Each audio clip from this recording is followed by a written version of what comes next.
Hello everyone, this is Dr. Ashok Kumar from Government Women Engineering College Ajmer. This is lecture 3 of antenna parameter series, and in this lecture 3 we are going to discuss about directivity, efficiency and gain.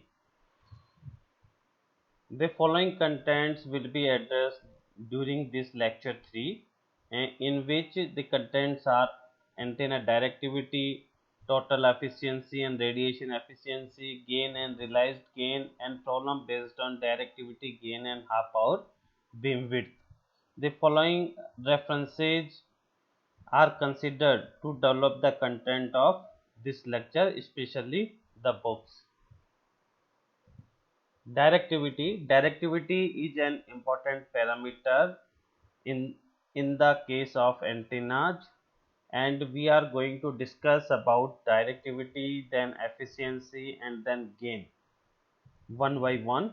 So the directivity of antenna is defined as the ratio of the radiation intensity in a given direction from the antenna to the radiation intensity averaged over all direction.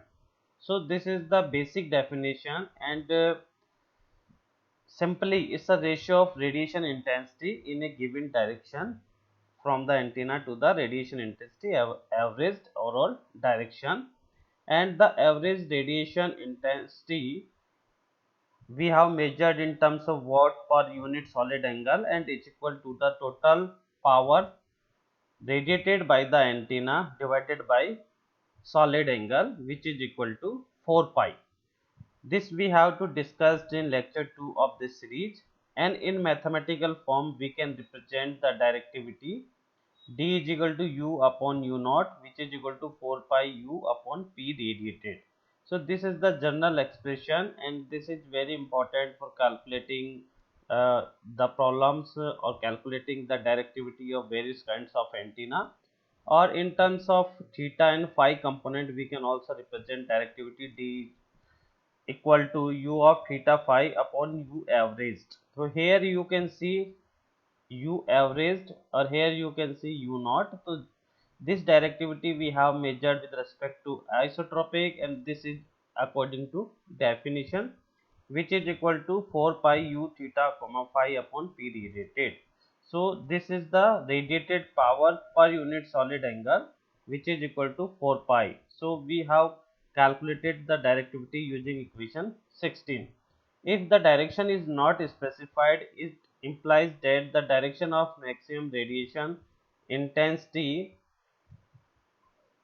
can be expressed U max equal to D naught equal to U max upon U naught.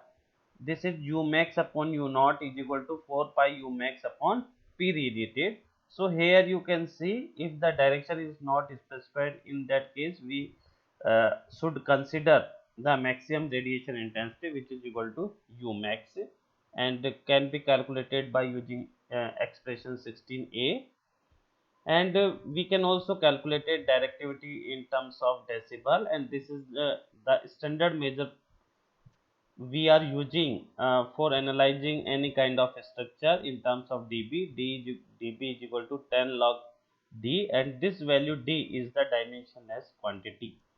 So we have calculated the directivity by using the expression 16a and 16p. Further, the antennas with orthogonal polarization component, I mean theta and phi component, exist. The total directivity here is D naught, is the sum of its partial directivity d theta and d phi for any two orthogonal polarization. It means we can calculate mathematically the directivity for a orthogonal polarization component. D naught is equal to d theta plus d phi, and d theta and d phi can be calculated by using the expression of 17a and 17b. Here you can see one important thing. You can see directivity along the theta component, you can see the is proportional to the u of theta, radiation intensity along theta component, and d of phi is proportional to the radiation intensity along the phi component, and divided by the total power P radiated across the theta and P radiated across the phi. So by using expression 17, we can calculate the directivity for orthogonal polarization components.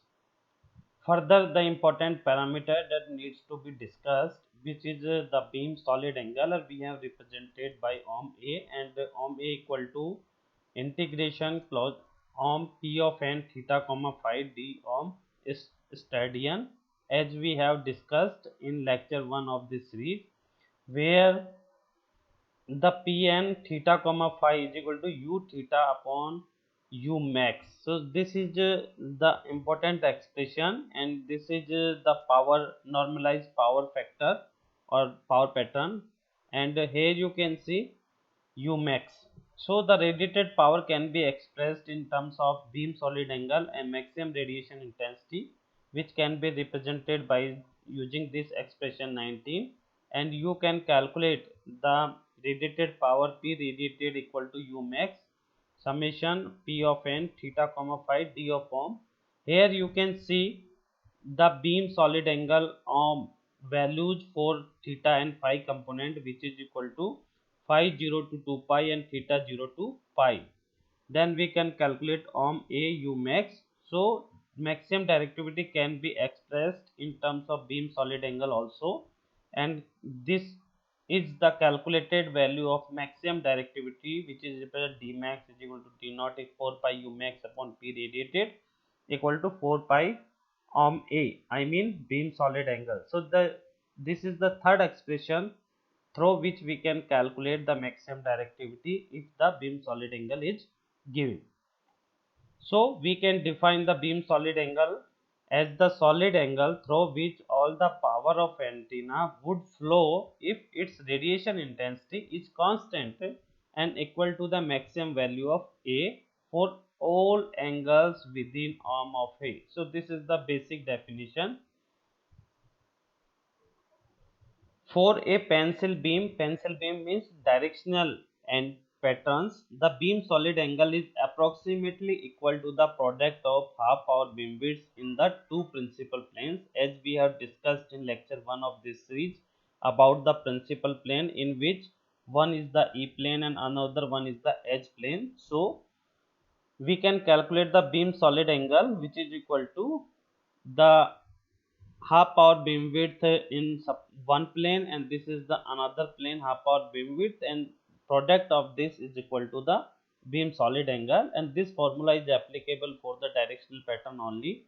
So the maximum directivity can be expressed in terms of half power beamwidths in the two principal planes. D max is equal to d naught 4 pi upon beam solid angle, which is equal to the two planes half power bandwidth. So this is the fourth directivity calculation expression through which we can calculate the directivity when the half power beamwidths in the two principal planes are given. Further, we are going to discuss about the antenna efficiency parameter. For physical antenna, the losses associated with it depending on the antenna structure, both conduction and dielectric losses, I square R losses we are also showing, along with the reflection can be present in the antenna. So here you can see in figure 7. Here these are the input terminals, and through input terminals this is the reflection occur, and this is the IC conduction current, and this is the dielectric current through which the conduction and dielectric losses will be occur. So we can calculate the overall efficiency, which is equal to E naught. We have to represent ER, EC and ED. So E naught is equal to ER. It means reflection efficiency, which is equal to 1 minus rho square. EC is the conduction efficiency, again dimension length, and ED is the dielectric efficiency. And rho is the reflection coefficient. We are saying it's a voltage reflection coefficient at the input terminals of the antenna. Here you can see, and which is equal to the characteristic impedance and antenna impedance by using this expression. Z in minus Z naught is the characteristics of impedance of the transmission line. Z in minus Z naught upon Z in plus Z naught, and this can be see the derivation of it from the transmission line theory. Further, we can calculate the voltage standing wave ratio by using the reflection coefficient. So here you can see which is equal to magnitude 1 plus magnitude of reflection coefficient divided on 1 minus magnitude of reflection coefficients. Usually EC and ED are difficult. Conduction and dielectric efficiencies are difficult to compute or calculate. So equation 23 can be represented or can be written as E naught is equal to ER ECD equal to ECD 1 minus rho square. So here you can see one important thing, ECD equal to EC into ED, which is equal to, we are saying it's a antenna radiation efficiency. So antenna radiation efficiency we have represented by the conduction and dielectric efficiency, multiplication of conduction and dielectric efficiency.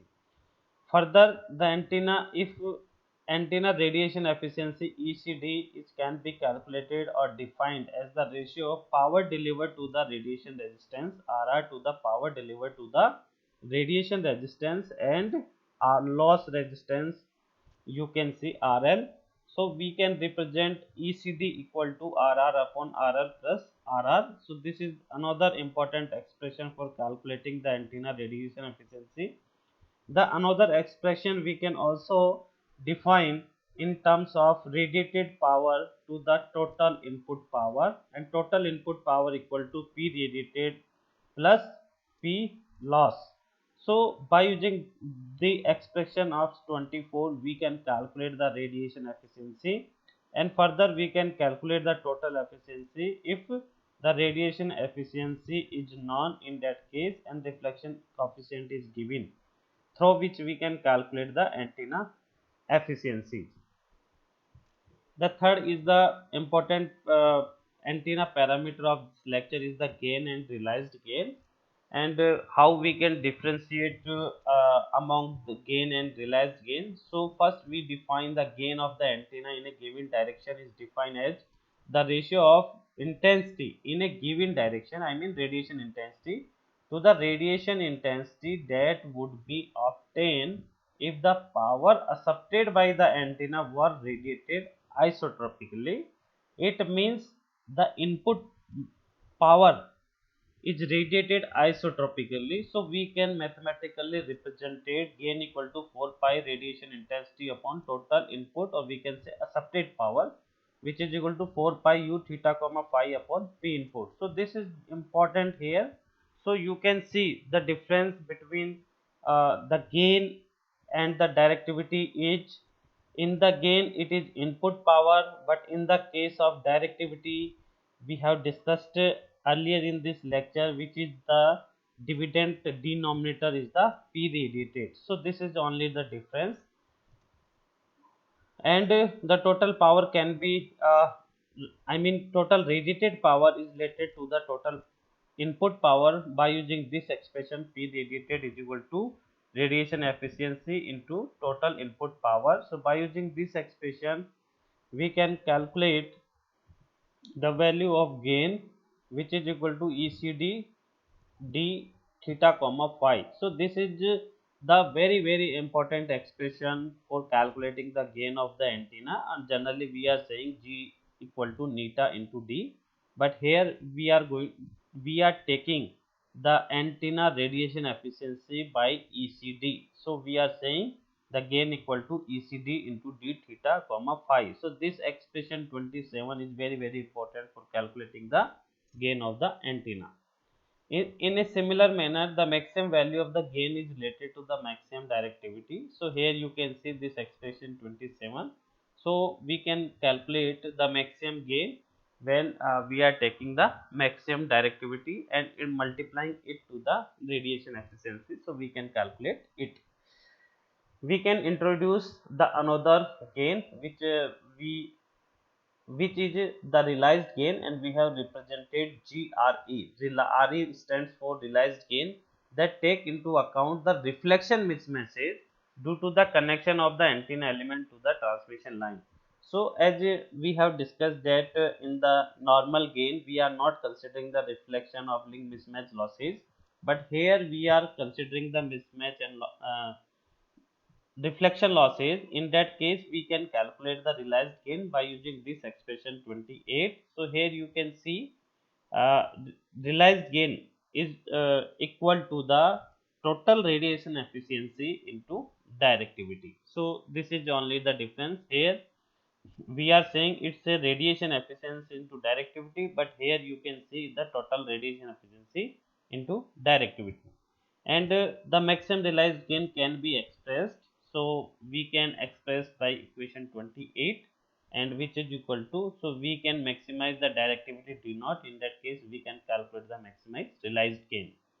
If the antenna matches to the transmission line, then the antenna impedance Zin is equal to the characteristic impedance of the line, which is equal to Zc. So reflection coefficient equal to 0, then the two gains, realized gain and gain, are equal. Here you can see, for antenna with orthogonal polarization component theta and phi component, the total gain G naught is the sum of partial gain G theta and G phi for any two orthogonal polarization. So mathematically we can represent as G naught equal to G theta plus G phi, and where G theta can be calculated by using this expression 29a, and G of phi can be calculated by using expression 29b. So here you can see again, similar to the directivity, G of theta is component dependent only on U theta, and G of phi dependent only on U of phi.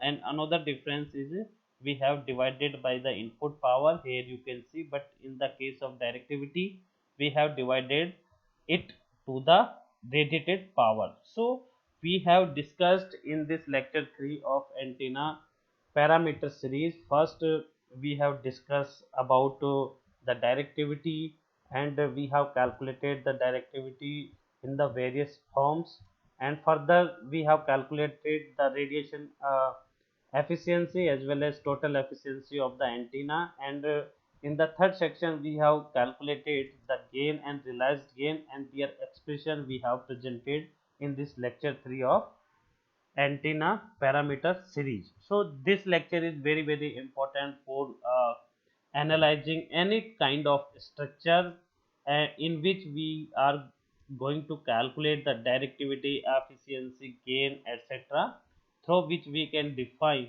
the properties of the antenna.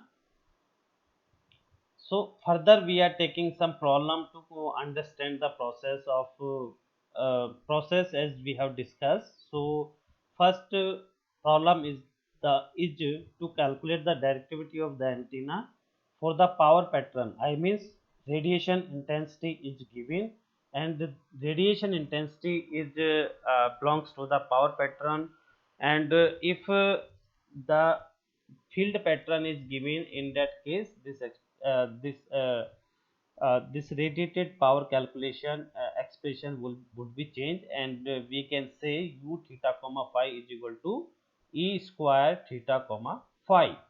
So in this problem power pattern is given, so total power radiated by the antenna can be calculated by using equation 13 as we have discussed in the previous lecture, which is equal to P radiated is equal to u theta comma phi d of form, and we have integrated with the beam solid angle arm, which is equal to sin theta d theta and d phi, and the limits of it is given here, but by default we are considering theta equal to 0 to pi and phi equal to 0 to 2 pi, but here in the equation the values of theta and phi is given. So we are considering theta is equal to 0 to pi, phi is equal to 0 to pi, and we are putting u of theta and d of form values from this value sin theta d theta d phi. So here you can see, and we are also divided according to the given problem, or we can say it's a additive theta is equal to 0 pi 0 d ohm. So by using expression we can calculate the radiated power, and this radiated power by using simple trigonometric analysis we can calculate, and which is equal to by this expression. So Directivity can be calculated as we have discussed in the lecture by using equation 16, which is equal to 4 pi u theta comma phi upon p radiated. So 4 pi is the solid angle and u of theta comma phi is given sin theta and sin phi divided by pi. Pi, this is value we have calculated by using the standard procedure for the radiated power, which is equal to 4 sin theta and sin phi. So this is the directivity in is the function of theta as well as function of phi. Further, we can calculate the maximum directivity, and maximum directivity occurs only when theta equal to pi by 2 and phi equal to pi by 2. In that case, we can calculate, and which is equal to 4, and we can also calculate in terms of dB, which is equal to 6.02 dB, as we have discussed the directivity in terms of dB expression. These two problems are to given here to test yourself, and in these two problems, the maximum radiation intensity of a 90% efficiency of the antenna is 2 milliwatt per unit solid angle. Find the directivity and gain. So for the input power and for the radiated power. So by using this for this problem, as we have discussed the expression, we can calculate the directivity as well as gain. And this is the question 3, it mistakenly written 4, and in this question 3, the u of theta comma phi is equal to cos 4 theta sin square phi is given for the range of theta and phi, which is given here, and elsewhere this region it is equal to 0. So can we can find out the directivity and elevation plane half power beam width as we have discussed. So these two problems are given here to test yourself.